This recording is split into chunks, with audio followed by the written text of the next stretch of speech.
First, let's start with this case.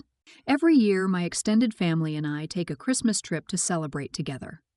I'm a 33-year-old man, and I've never been much of a gift giver. Honestly, I'm fine with not receiving gifts either. It's just not a big deal to me. The issue arises when it comes to my sister, 40F, and my mother, 69F. They both still give me gifts, but they've always made a fuss about the fact that I don't give them gifts in return. This has been an ongoing issue for the past several years. Yesterday, my sister, mother, and a few other relatives sat me down to talk about it. They gave me an ultimatum. Either I prove I care for them by bringing gifts for everyone on the trip, or they would involve the whole family and take drastic measures. This isn't the first time they've created drama over my lack of gift giving. Despite their complaints, they haven't reduced the number of gifts they give me, which I think makes this even more frustrating. At that point, I told them that if this was how they wanted to handle things, I wouldn't make the trip with them this year. After saying that, I left. Today, my phone has been blowing up with messages and missed calls, mostly on WhatsApp. The messages accuse me of being selfish and greedy and say that I'm hurting the family because I don't care about them.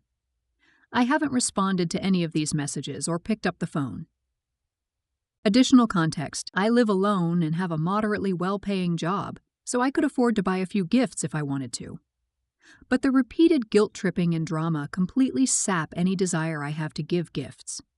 It feels less about genuine care and more about meeting their expectations. Am I in the wrong for refusing to give gifts and deciding not to join the trip after their ultimatum? Let's start judging. You're in the wrong. This has been going on for some time. You go and visit.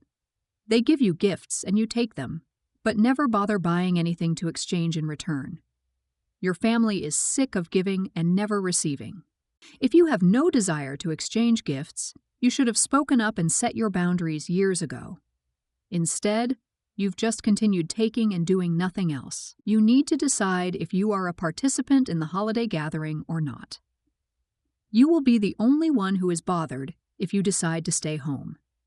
Your family will stop wasting money on gifts, and you can stop feeling pressured to be an active participant in your family holiday celebrations. If you choose to keep on attending, then you need to reciprocate and buy gifts for those who gift to you. It doesn't have to break the bank. They would probably just be thrilled to know you gave them a passing thought. You need to stop playing these games and either be part of it and step out. You can't have both, as they've let you know it's not welcome. You're in the wrong. If you aren't willing to reciprocate, then tell them not to buy you anything. You are reaping the rewards of Christmas without the spirit of what it's about, and you sound so selfish. I wouldn't even spend Christmas with you if I were them. Gross. You're not in the wrong. They can just stop giving you gifts. It's that simple. I find it funny that many people are calling Dalungbu. You're in the wrong because grown adults chose to continue to give you gifts with the expectations of getting one in return, although they never got one. You didn't ask them to do that. They chose to do so on their own. I don't buy gifts with the expectation that I get one back. I do it because I want to. The thing that I find distributing is that there was a whole intervention about this, when they could just not buy a gift anymore. Instead, they tried to force you to buy gifts. That is crazy to me. First of all, Christmas is not about gift giving. I didn't see in your post that you told them not to get you any. If you didn't, maybe you should have, but still, that doesn't justify a freaking intervention. Another thing that I find disturbing is that they are using gift giving as a way to express how much you love someone. Simply saying you love them and going on the family trip should be enough. That blows my mind. It's very kind of them to think about you and buy you a gift. However, if it's truly from the heart, it wouldn't be an issue to not get one back. I wouldn't go on the trip either. All those phone calls and messages wouldn't bother me. I wouldn't respond to any. I wouldn't be rude, but I'd stand my ground. This whole thing is just crazy. Next up, I was on an 8-hour flight recently, and about halfway through, the person sitting in front of me reclined their seat, crushing my knees. Instead of trying to shift my knees to the side, I decided to push them gently into the back of the seat. Every now and then, I'd apply a little more pressure, hoping they'd get the message and adjust their seat. For context, this person had already annoyed me earlier in the flight by being the only one to keep their overhead light on after the flight attendants had dimmed the cabin lights. This added to my frustration, and I wasn't about to let them sleep in peace after taking up even more space. I'm a taller individual, and my knees were uncomfortable no matter how I sat, so I figured I'd share the love, assuming they'd eventually lift their seat back up. I'm not great with confrontation, so I put on a sleep mask and pretended to doze off while occasionally nudging their seat with my knees. About 20 minutes later, they turned around, pushed my knee aside with their hand, and said something like, "Stop kicking my chair. I'm trying to sleep." I told them, "I just don't have enough room for my knees," to which they responded, "It's not my fault you don't have room for your knees." This comment annoyed me even more, so I decided to keep the pressure going, still pretending to be asleep. Eventually, the person seemed to reach their limit and called a flight attendant, angrily accusing me of kicking their seat. I played dumb, gesturing to my cramped knees, and apologized to the flight attendant, explaining that I was simply trying to sleep and didn't have enough room. The flight attendant sympathized with me and offered to find another seat, but since there were only about 2 hours left on the flight, it didn't seem worth it. After that, we ended up in a stalemate. The person refused to lift their seat, and I refused to let them sleep peacefully. By the end of the flight, they avoided making eye contact with me and left the plane as quickly as possible. I acknowledge that I shouldn't have actively tried to ruin their day, but I firmly believe you shouldn't recline your seat on a flight when someone is directly behind you and clearly doesn't have enough room. Edit for context. I was less inclined to confront them directly because I had taken an edible before the flight and wasn't in the mood to talk to anyone. When I said kicking, I was being dramatic. It was more of a gentle nudging or shaking caused by my cramped legs. My only alternative would have been to invade the space of the person sitting next to me, which didn't feel right either. Let's start judging. You're in the wrong. Passive-aggressive a-holery going on here. God forbid someone uses their overhead light on a flight. It's a flight, not a hotel room. You had a sleep mask, for goodness sake. Why would the light even bother you? You knew you had other ways to handle your legs and not be a royal pain in the patootie. You are lucky they didn't play back and play the recline as far back as they can go game. They paid for the light. They paid for their seat. You brought a mask and could spread your legs to not interfere with their seat. Be a grown-up and book a better seat next time if you don't want to be crunched. You're in the wrong. The way you dealt with this situation was absolutely feral. The fact that you need to ask whether intentionally kicking someone's seat for 8 hours makes you an idiot is absolutely wild. Your willingness to pretend to be asleep while you do it makes it clear you knew you were being an idiot and a coward. And apparently, a toddler. Next time, book a seat in a front row or behind the emergency exit row over the wing that has seats that don't recline, or pay for a larger seat. Don't punish people around you for using a seat they paid for how it's designed to be used. If you can't hang with how planes work, then don't fly. You're in the wrong. I'm a tall lady, and I know that being anywhere behind main cabin URing. Extra seating, I am subject to having a very uncomfortable plane ride. It's my responsibility to pay for the extra room ordeal. Does it suck to have someone recline their seat when I'm trying to make it through the flight in as little pain as possible? Heck yeah, but they paid for their ticket same as me. If it means that much to me, I use my communication skills and ask them to raise it up just a little. I've never had anyone say no.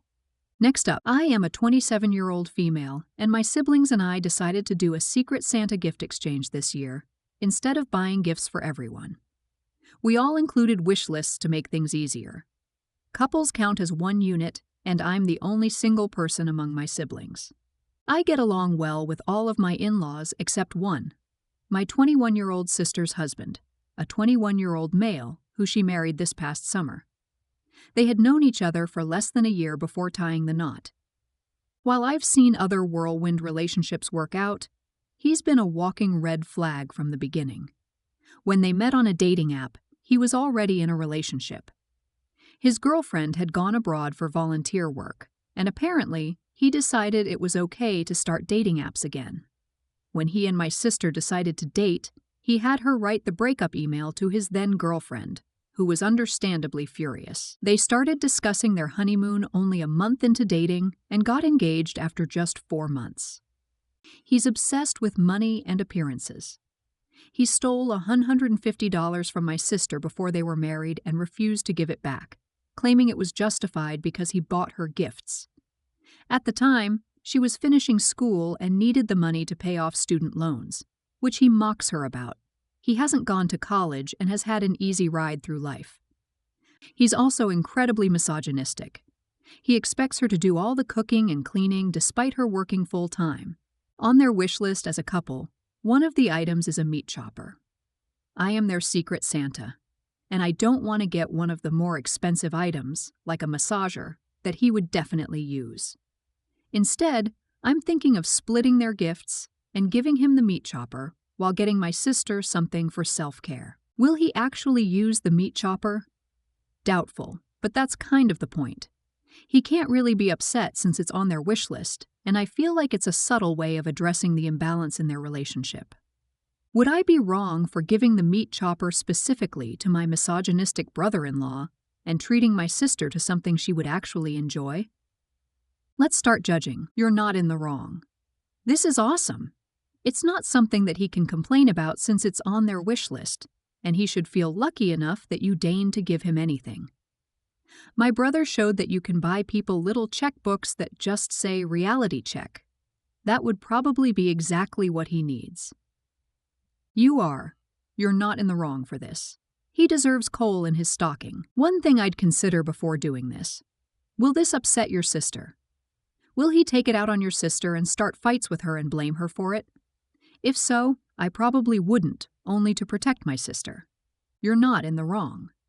But when you give her self-care, things make sure they are very specific to your sister. So if you get her a spa day, make sure it's specific for nails and facial.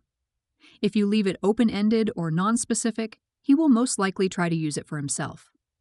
Also, make it non-returnable, refundable, transferable. Next up, I am a 26-year-old female, and I recently lost my 47-year-old brother. Just 2 days after his death, our aunt contacted us to request some of his ashes. This aunt, along with her sisters, has been cruel to my brother and me throughout our lives. Their behavior stemmed from their hatred for our mother, which they directed toward us. They would say mean things, exclude us from gatherings, and generally make us feel unwelcome, as did our grandmother. Eventually, my mother decided to remove me from the situation. But my brother, being much older, was old enough to make his own decisions. He always hoped that they would eventually love him for real, and chose to stay connected to them. When my brother was diagnosed with a terminal illness, these aunts suddenly became involved again, claiming they wanted to take care of him. They would provide him with a place to stay or give him some money, but it wasn't out of kindness. Once he recovered enough to take care of himself, they would abandon him again, only reappearing when he was on death's door. After my brother passed away, one of these aunts sent my mother a text expressing fake condolences and quickly requesting some of his ashes. Her reasoning was that having some of his ashes would make her family feel better about his passing. There was no apology for the years of mistreatment toward my mother, my brother, or me. The message lacked genuine sentiment and was entirely self-centered.